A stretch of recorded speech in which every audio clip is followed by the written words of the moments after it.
Yuk. Ayo, Man. Betul. Dah. Mati. Pak David ini menanggapi kemarin Nikita Mirzani yang dituntut 11 tahun penjara dan denda 2 miliar. Kita tahu sebagai praktisi hukum melihatnya seperti apa sih Pak? Ya, kalau menurut saya tuntutan jaksa penuntut umum itu sudah sesuai ya. Artinya dia juga tidak menggunakan sentimen pribadinya gitu loh. Kenapa saya sebut demikian? Kan dia kan sering diserang kan, ya enggak? Istilahnya kalau orang kesel lah segala macam itu enggak. Jadi 11 tahun itu normatif ya. Saya juga pernah sebelum ada tuntutan juga saya pernah berstatement. Jadi tuntutannya sekitar 11 sampai 12 gitu. Dan vonisnya bisa antara 6 sampai 7 tahun seperti itu gitu. Jadi itu hal yang normatif dan menurut saya JPU udah baik seperti itu. Bu, ini kan kemarin salah satu hal yang memberatkan sikap kita di ruang sidang. Ada 8 poin Bang yang disebutkan di 7 kayaknya. 8. Ya, ada 7 poin ya. Ya, salah satunya bahwa tidak sopan pada saat di persidangan. Itu kan sering kan. Sering saya gaungkan gitu, setiap kali persidangan sering saya komentari gitu loh, agar penasihat hukum itu memberikan masukan agar Nikita tidak membuat gaduh, apalagi seolah-olah melecehkan area persidangan. Dan itu kan sering terjadi. Nah, itu kan akan menjadi catatan. Hakim pun pasti dalam putusannya akan demikian. Poin yang menjadi sorotan adalah terkait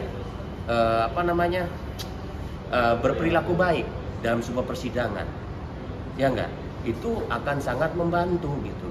Nah, yang terjadi kan setiap kali persidangan selalu ada aja gitu loh acting yang dibuat, ya enggak?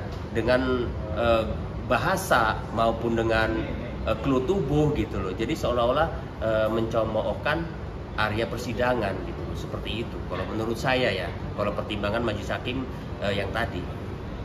Ketika JPU memberikan tuntutan 11 tahun dengan denda 2 miliar subsidi 6 bulan, artinya Pak, ketika hakim itu merasa bahwa Diki tidak berkelakuan baik pun gitu, menghina peradilan dan bahasanya, ini bisa respon lebih tinggi dari JPU. Kalau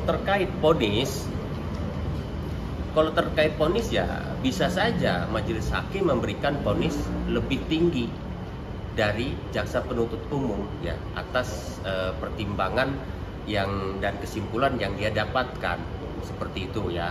Namun saya prinsipnya tidak membela siapapun, berbicara gitu loh umumnya gitu loh, bahwa pada tindak pidana korupsi maupun TPPU sejak tahun 2023 sampai sekarang itu tuntutan itu tidak jauh dari 6 sampai 15 tahun.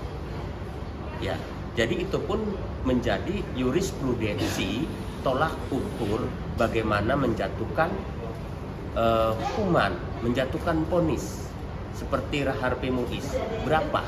Ya enggak? Itu kerugian negara luar biasa kan?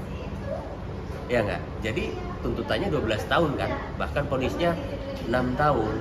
Jadi itu aja yang harus menjadi tolak ukur gitu, tanpa kita harus melihat Nikita Mirzani seperti apa. Ya. Gitu. Karena kan selalu dibandingin sekarang sama siapa ya Bang, yang 300 ya triliunan aja 6,5 tahun, ini yang cuma 4 tahun aja 11 tahun. Ini perbandingan hukum, mereka perbandingan hukum Bang. Nah, apa sebagai praktisi hukum, seperti kata adil nggak sih Bang ini yang hanya 4M ini triliunan gitu? Iya, sebenarnya saya bilang itu adil. Pertimbangan itu yang paling memberatkan adalah perilaku di depan persidangan. Itu sangat-sangat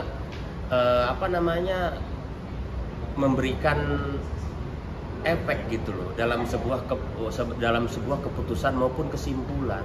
Betul itu, apalagi selama proses persidangan itu majelis hakim JPU secara tidak langsung kan sudah diserang pribadinya dengan tuduhan-tuduhan yang justru hingga saat ini tidak mampu dibuktikan.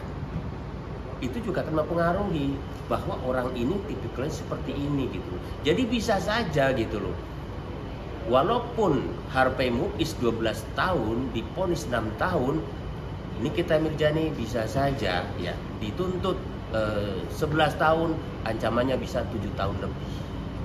Ya enggak? Pertimbangannya itu gitu loh. Cuma kalau seandainya misalnya ada pertimbangan hakim di atas itu lain hal gitu. Nanti apa yang menjadi pokok pertimbangan sampai memvonis lebih dari tuntutan. Kayak begitu.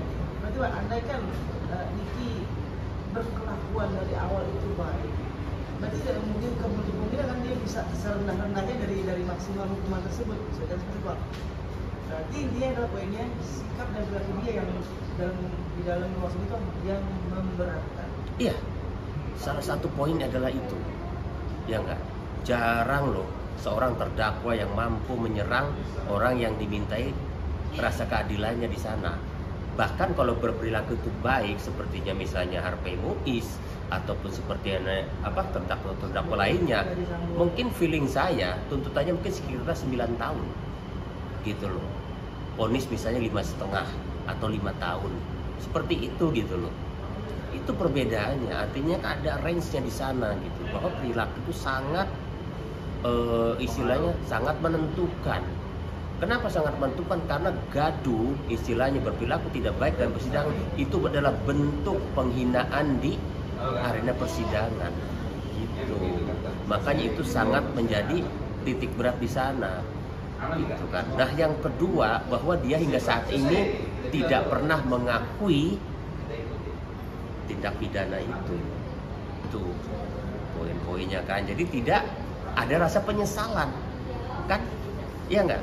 Dan itu juga kan menjadi rujukan, menjadi poin juga, ya nggak, bahwa terdakwa mengaku kesalahannya dan minta maaf segala macam, itu akan meringankan gitu. Makanya kita lihat nanti pledoinya seperti apa gitu, apakah berbentuk pengakuan ataukah justru bentuk perlawanan.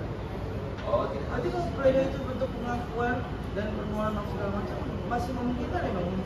Bisa, itu akan istilahnya akan memberikan masukan, pertimbangan ke majelis hakim gitu loh, bahwa orang itu sudah sadar, mau mengakui kesalahannya, udah gitu. Seperti itu. Tapi kalau memang tidak, tetap keke, bahkan memberikan perlawanan itu macam-macam ya. Seperti perlawanan itu, begitu selesai sidang kemarin, kuasa hukumnya di luar bilang kan, wah ini JPU tidak konsisten, gitu nggak? Antara dakwaan dengan tuntutannya, itu juga bentuk perlawanan, gitu loh kan? Seperti itu. Jadi dia lebih memberikan perlawanan seperti itu ketimbang dia memberikan bukti-bukti yang sifatnya membantah dakwaan. Kalau nanti pada akhirnya pledoinya itu berisi perlawanan, akankah bisa menjadi keputusan hakim bisa menjadi lebih dari 11 tahun? Menyulitkan. Iya, lebih menyulitkan lagi gitu Bang. Bisa saja gitu loh. Makanya kalau memang itu terjadi, kita lihat pertimbangan majelis hakim seperti apa, ya enggak. Jadi majelis hakim bisa saja memvonis istilahnya Nikita Mirzani 15 tahun, bisa saja gitu loh, ya enggak. Karena itu kan ancamannya sampai 20 tahun kan, gitu loh. Jadi bukan hal yang tidak mungkin gitu, seperti itu.